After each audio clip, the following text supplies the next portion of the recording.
तुम्ही पाहत आहात MCN न्यूज मराठी।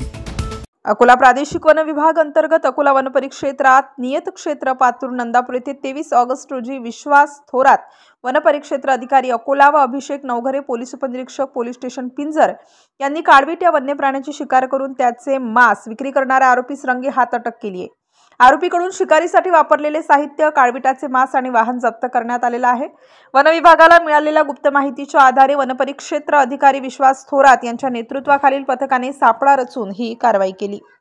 या कारवाईत आरोपी फुलसिंग सीताराम जाधव वय 45 वर्ष राहणार कानडी घोंगा याला रंगेहात पकडण्यात आले असून आरोपीकडून सुमारे 10 किलो काळविटाचे मांस, 2 सुऱ्या व 1 लाकडी ओंडका, काळविटाचे मुंडके आणि शिकार करण्यासाठी वापरलेले वाहन क्रमांक MH30 BG 7706 हे जप्त करण्यात आले आहे। आरोपी विरुद्ध वन्यजीव संरक्षण अधिनियम नुसार गुन्हा दाखल करण्यात आला आहे। MCN न्यूज मराठी करिता धनराज सपकाळ, अकोला।